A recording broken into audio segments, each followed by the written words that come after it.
Hello everyone, welcome back to my channel. Today I want to talk about how to fight witchcraft attacks. In one of my videos I was talking about the signs and symptoms of witchcraft. There is a one thing knowing that you are under a witchcraft attack, and another thing to know how to deal, how to fight that spiritual attacks. The first thing that you need to be pay attention to is to realize that you are in a fight, you are in a war, you are being attacked. So what are you going to do about that situation? You know, and the Bible also says in James that resist the devil and he will flee from you. So there is a resistance that you need to mount against that devil. There are many people, many Christians, or many people that face witchcraft or spiritual attacks, that they don't know what to do. They feel defeated, or they actually been defeated, and the reason is because they're not mounting up enough resistance. Okay, because brothers and sisters, let me tell you, the only reason the only thing that the devil understands, the only language that the devil understands is resistance. So you need to put up equal and above resistance to what you are being faced. And many people don't do that effectively. They pray anyhow, they cry, and that devil is not gonna go away. Okay, you need to put up a resistance. And the second thing is you need to know what kind of force that you are dealing with, because most people, they just know the devil, they just know witches. There are different kinds, and Jesus actually spoke about this in the book of Mark chapter 9. Jesus and some of his disciples, Peter, John, and James, they went on a mountaintop, and Jesus was transfigured over there. Whilst they were there, the remaining of the disciples were below the mountain, and the Pharisees and a lot of multitudes came to them, and they were arguing with them like they usually do.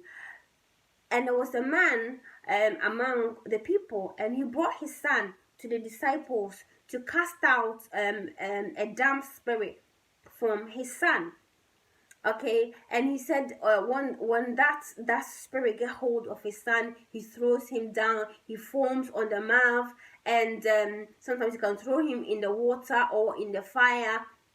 So he wants the disciples of Jesus Christ to cast out this spirit from his son. And the disciples were trying their best, they did whatever they could, but they couldn't cast out the spirit. So whilst the commotion was going on, Jesus and Peter and John and James, they came from the mountaintop. So everybody went to Jesus when they saw Jesus come down from the mountain. And the man went to Jesus and said to Jesus, "Lord, I brought my son to your disciples to cast out a deaf and dumb spirit from him, but they couldn't do it." And Jesus looked at his disciples and said, "Oh, you faithless generation, how long do I have to bear with you?"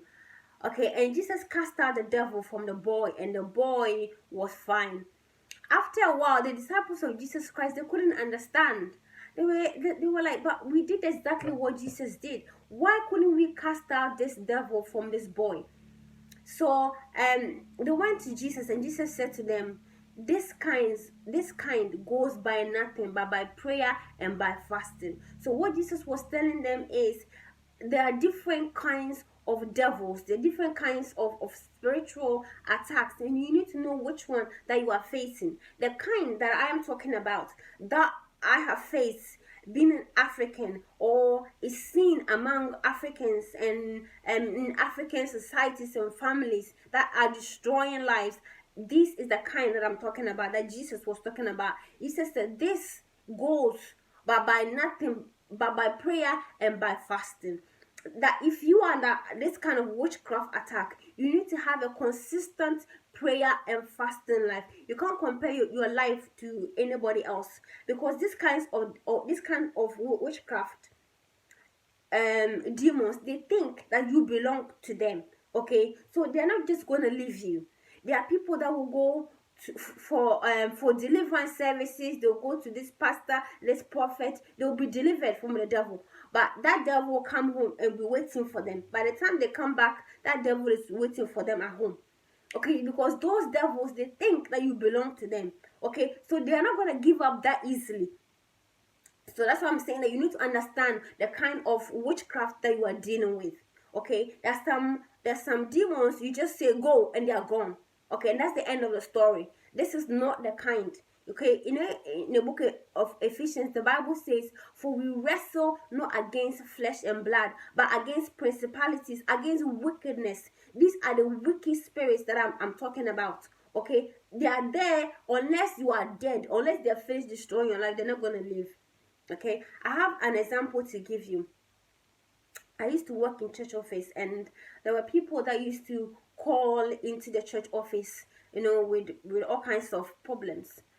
And I remember a guy that I picked his call, and he said, I'm sure he's from Ghana. From his accent, I could read that he's from Ghana.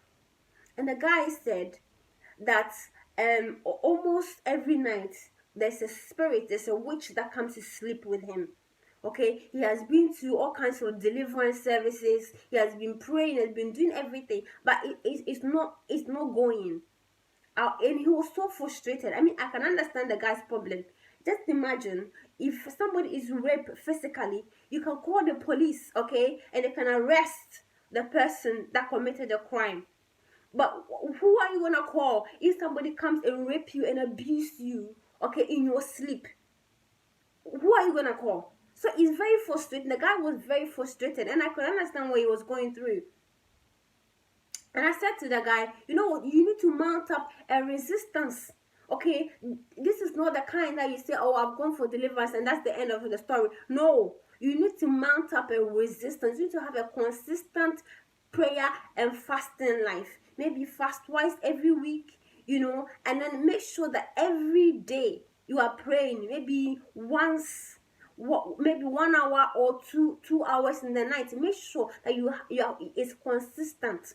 Okay, because what does prayer and fasting do for you? It strengthens your spirit. The reason why the witches are able to attack you is because your spirit is weak.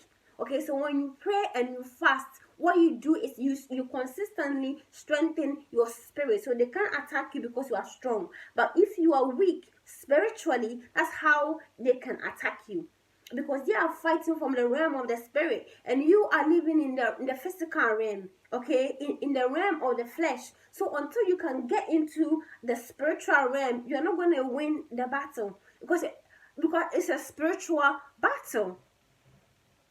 So that is the issue that we are dealing with. Many people don't really understand that it's a spiritual battle, and you need to fight it from the realm of the spirit. So you need to pray, and you need to fast, and you need to resist the devil. Unless you resist the devil, it's not going to flee from you.